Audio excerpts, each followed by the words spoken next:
লালসাময় একটা জীবন, লোভ, মরিচিকা, মায়াজাল। এই মায়াজালে আমরা আটকে আছি, ফলে মৃত্যুর কথা আমরা ভুলে গিয়েছি। পাগলের মতো ছুটছি, আরো টাকা লাগবে, আরো খ্যাতি লাগবে, আরো যশ লাগবে, আরো দাপট লাগবে। আমার এত টাকা দিয়ে কি হবে? এত সম্পদ দিয়ে কি হবে? এত ব্যস্ততা দিয়ে কি হবে তোমার? স্টপ, থামুন, অনেক হয়েছে। আন্না, থামুন, take a rest, take a breath and think about death. Think that you have to go back to your Lord. একটু বসেন না, একটু ভাবেন যে আমাকে চলে যেতে হবে, চলে যেতে হবে। এই কোলাহল, এই ব্যস্ততা, এগুলো থাকবে, থাকবো না আমি। সাইয়েদনা ওমর ফারুক বলেছেন, মুতু ক্বাবলা আন তামুতু, মরার আগে একবার মরো। হাসিবু ক্বাবলা আন তুহাসাবু আলাইকুম, তোমার হিসাব নেওয়ার আগে তুমি একবার নিজের হিসাবটা করো না। কাগজ বের করে একটু লিখো না কি কি ভালো কাজ করছিলা, যেগুলো দিয়ে নাজাতের ওসিলা হতে পারে। 1 2 3, আর কি কি আকাম কুকাম করছো দেখো না, লিখে দেখো তোমার অবস্থাটা কি। মরার আগে একবার মরো। মরার আগে খাটের মধ্যে শুয়ে শটান করে চোখ বন্ধ করে একবার মরার ভান করে দেখেন কেমন লাগে। চোখটা বন্ধ করেন আর ভাবেন আপনি নাই, কি কি হতে পারে ভাবেন। আপনার ছেলে মেয়েরা কান্না জুড়ে দিবে, আপনার প্রাণের স্ত্রী বিলাপ শুরু করে দিবে, বন্ধু বান্ধবের চিৎকার আর মাতম, স্থানীয় এলাকার মসজিদে ঘোষণা, অমুক এলাকার নিবাসী অমুক ভাই অমুকের ছেলে অমুক দুনিয়ায় নাই।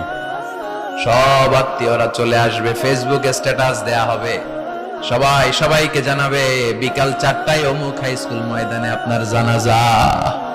ছুটে আসবে, সবাই ছুটে আসবে আপনাকে শেষ বিদায় দিতে, গুড বাই জানানোর জন্য, আল ওয়াদা, বিদায় জানাতে আসবে সবাই।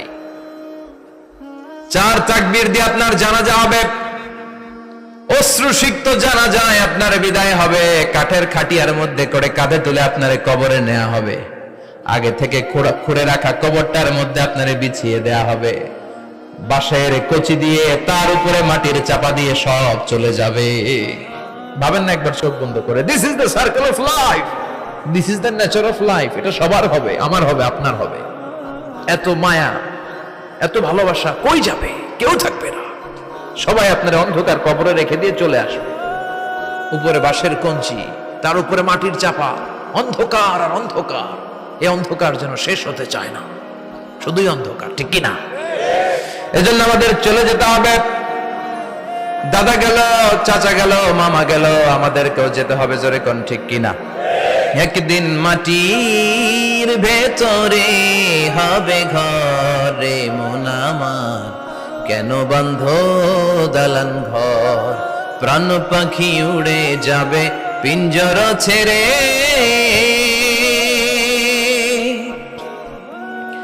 ধরা ধামে সবই রবে, তুমি যাবে চলে। বন্ধু বান্ধব যত, মাতা পিতা যারা সুত, সবই হবে তোমার পরে। মন আমার কেন বন্ধ দালান ঘর, একদিন মাটির ভেতরে হবে ঘরে মন আমার, কেন বন্ধ দালান ঘর, ঠিক কিনা? সব করে থাকবে, চলে যেতে হবে আমাদেরকে।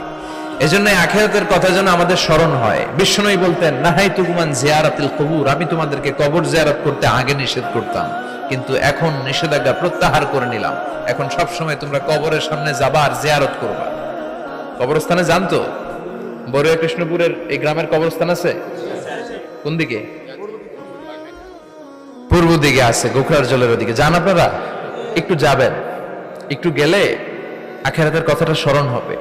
ওখানে ছোট শিশুরা শুয়ে আছে, কিশোর যুবকরা আছে, আপনার মতো তাগড়া যুবক, মুরব্বীরা আছে। এরা এই এলাকায় থাকতো, এরা আকাশ থেকে নেমে আসে না, এই এলাকার সন্তান, আজ নাই। একটা সার্টেন পিরিয়ড শেষে আপনিও থাকবেন না। This is the nature of life, this is the circle of life. ছোট্ট শিশু হয়ে এসেছিলেন, শৈশব, কৈশোর, যৌবন, প্রৌঢ়ত্ব। আগে ছিলেন সিঙ্গেল, বিয়ে করে হয়ে গেলেন ডবল।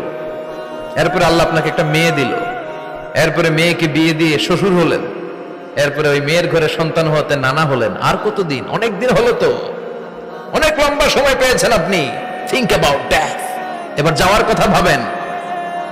আখিরাতের সামানের কথা ভাবেন, ফিরে যেতে হবে। কি শক্তিশালী যুবক, বার্ধক্য চলে আসলে লাঠি ছাড়া চলতে পারে না। কুচকুচে কালো দাড়ি সাদা হয়ে যায়, দাড়ির শুভ্রতা, বয়সের ভার, রং ধরা যৌবন জং ধরে শেষ, ঠিক কিনা? This is the circle of life. যুবক ভাইরা, এটাই জীবন, চলে যেতে হবে, কেউ থাকতে পারবে না, ঠিক কিনা? এটা রিমাইন্ডার আল্লাহ এই সূরার ভেতরে দিয়েছেন যে তোমাদেরকে ফিরে যেতে হবে, এই লোভ লালসা ছেড়ে দাও। রব্বুল আলামিন বলেন, আলহাকুমুত তাকাসুর হাত্তা যুরতুমুল মাকাবির। ও গোলাম, দুনিয়ার সম্পদ, লোভ লালসা তোদেরকে পাগল বানিয়ে দিয়েছে। এই লোভ পাগলামি কোনোদিন তোদের থামবে না যতদিন না তোরা কবরে ঢুকবি, ঠিক কিনা? কার কথা? আল্লাহ বললেন, দুনিয়ার সম্পদ আর লোভ আর মোহে তোমরা গাফেল হয়ে গিয়েছো। আখিরাতের কথা বেমালুম তোমরা ভুলে গিয়েছো, কিন্তু আখিরাতে তোমাদের যেতেই হবে, কবরের বাড়িতে তোমাদের ঢুকতেই হবে, ঠিক কিনা? যেতেই হবে, আমরা ভুলে যাই। আলহাকুমুত তাকাসুর, অতিরিক্ত পাওয়ার লোভ, বেশি বেশি খাওয়ার লোভ, বেশি বেশি জমানোর লোভ মানুষকে গাফেল বানিয়ে দিয়েছে। এটা মানুষের স্বভাব, আরো চাই আরো চাই, এই স্বভাবটা আছে না নাই? দেখবেন ছোট বাচ্চারা মসজিদের দোয়া অনুষ্ঠান শেষে জিলাপি দেয় না? বড়ে কৃষ্ণপুর কি দেয়? আগে বাতাসা দিত না, এখন কি দেয়? জিলাপি দেয়, মিষ্টি দেয়। তো মসজিদের 2-3 গেট থেকে যদি দেয়, ছোট বাচ্চারা দেখবেন এদিক দিয়ে কয়েকটা নিয়ে আবার ওই গেটে লাইন ধরে। ওর হাত হলো ছোট হাত, ওর হাত ভর্তি জিলাপি, আর নেওয়ার জায়গা না, এরপর আরেক জায়গায় লাইন ধরছে, আরো লাগবে আরো লাগবে, এই আরো আরো আরো চাই। এই স্বভাবটাই মানুষকে কুড়ে কুড়ে শেষ করে দিয়েছে। এত লাগবে কেন তোমার? চাহিদার কোনো শেষ নাই, unlimited demand of human being. যার আছে বেশি তার চাই বেশি, যার সাইকেল আছে তার হুন্ডা চাই, হুন্ডা আছে তো প্রাইভেট কার চাই, প্রাইভেট কার আছে তো প্লেন চাই, প্লেন আছে তো হেলিকপ্টার চাই, হেলিকপ্টার আছে তো ওইটা চাই, ওইটা আছে তো সেটা চাই, ঠিক কিনা? এলাকার মেম্বার যে হয়েছে চেয়ারম্যান হতে চায়, আছে না নাই? চেয়ারম্যান সাহেব এমপি হতে চায়, আছে না নাই? এমপি সাহেব মন্ত্রী হতে চায়, আছে না নাই? মন্ত্রী সাহেব প্রধানমন্ত্রী হতে চায়, আছে না নাই? কিন্তু এই দেশে সুযোগ নাই। কথা কন, এই দেশে প্রধানমন্ত্রী সিলেক্টেড, 2-3 জনের বাইরে কেউ প্রধানমন্ত্রী হইতে পারবি না, ঠিক কিনা? আমার এই জীবনে তো আমি 2-3 জনই দেখলাম। বেগম খালেদা জিয়া, মাননীয় প্রধানমন্ত্রী শেখ হাসিনার ছোট্টবেলা দেখেছি এরশাদকে, আমরা তখন ছোট। তো মানুষের চাহিদার কোনো শেষ নাই, যার আছে বেশি তার চাই বেশি। এজন্য বিষ্ণু বলেছেন, উনজুরু ইলা মান হুয়া আসফালা মিন, তোমার চেয়ে যে খারাপ আছে ওর দিকে তাকাও। ওয়ালা তানজুর মান হুয়া আ'লা মিন, তোমার চেয়ে যে ভালো আছে ওর দিকে তাকায়ও না, তোমার চেয়ে যে খারাপ অবস্থানে আছে ওর দিকে তাকাও। অনেকে নিজের অবস্থান নিয়ে সুখী না, এরকম আছে না নাই? আল্লাহ আমার এটা দিল না রে, ওইটা দিল না রে, পাইলাম না রে, কিচ্ছু হয় না, কি করব জীবনে, হতাশ। আসলে আছে কিন্তু অনেক, কিন্তু শুকরিয়া নাই, ডাকাত, ঠিক কিনা? নিজের অবস্থান নিয়ে সুখী না, কিন্তু অনেক লোক আছে তারা আপনার অবস্থানে পৌঁছতে চায়। তাদের দিকে তাকিয়ে দেখেন, আপনি যে অবস্থানে আছেন এই অবস্থানে পৌঁছাটা অনেকের কাছে স্বপ্ন। তারা প্রতিনিয়ত সংগ্রাম আর স্ট্রাগল করে যাচ্ছে আপনার অবস্থানে পৌঁছতে, আর আপনি এটা নিয়ে সন্তুষ্ট না। শেখ সাদির নাম শুনেছেন? বালাগাল উলা কাশাফাত দুজা, এই কবিতাটার রচয়িতা, ইরানের বিখ্যাত এক কবি।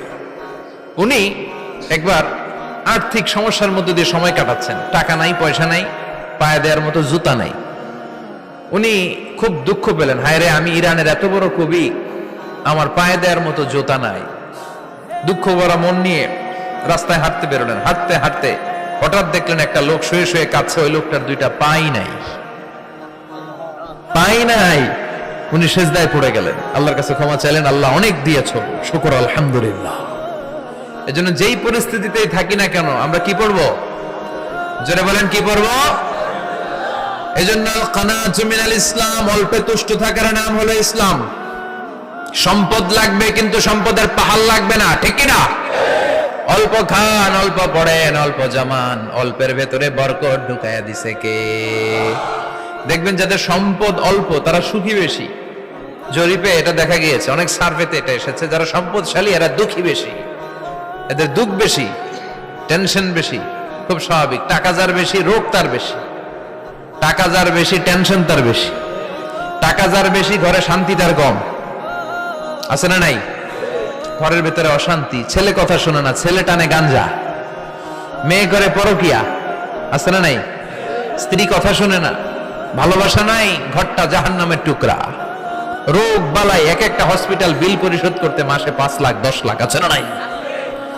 কিছু খেতে পারে না, ডাক্তার একেবারে ডায়েট মেনু বেঁধে দিয়েছে। Diet, very diet menu. এটা এটা এটা এটা কিছুই খাবেন না, শুধু গরু খাবেন না, খাসি খাবেন না, চিংড়ি খাবেন না, খালি ঘাস খাবেন। ইচ্ছে মতো ঘাস খাবেন, মানে ঘাস জাতীয় যত আইটেম আছে সব খাবেন। শাক খাবেন, সবজি খাবেন, সালাদ খাবেন। গরু, চিংড়ি, মুরগি, গোশত, ইলিশ কিছু খেতে পারে না। তাহলে রোগ বেশি, খাওয়ার মজা নাই, ঘরে সাংসারিক শান্তি নাই, খালি ব্যারাম আর ব্যারাম। ঠিক কিনা? কিন্তু সম্পদের পাহাড় ঘটেছে।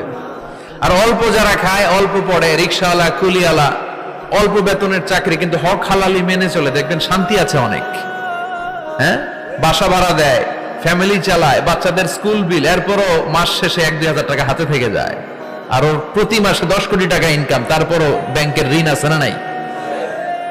সুখ কারে বলে? কিভাবে আপনি সুখকে ডিফাইন করবেন? সুখ তো টাকায় কিনা যায় না। শান্তি টাকা দিয়ে হয় না, শান্তি দেওয়ার মালিক কে?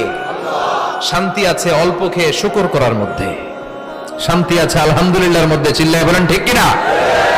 এজন্য অল্প খাবো, অল্প পড়বো, অল্প জামাবো, অল্পের ভেতরে বরকত দিয়েছে কে? দেখেন, ধনী ভাইরা খেতে পারে না, কিন্তু রিকশালার কি সমস্যা হয়? রিকশালারা সব খেতে পারে। কুলিওয়ালা, দিন মজুর, এরা একেবারে স্লিম, সুঠাম দেহি, মেদহীন পেট, পেটে কোনো মেদ নাই, ভুড়ি নাই। আর কোটিপতিদের মেদ আছে না নাই? এত বড় বড় পেট। ঠিক কিনা? আমাদেরও পেট আছে, তবে হালাল পেট। এটা হারাম টাকা দিয়ে এই ভুড়ি বানাই নাই আমরা। ছিলে বলেন ঠিক কিনা? রিকশাওয়ালা, কুলিওয়ালা নিজেও নামাজ পড়ে, বউ নামাজ পড়ে, বাচ্চাটাও নামাজ পড়ে, রিকশা চালায় আর জিকির করে লা ইলাহা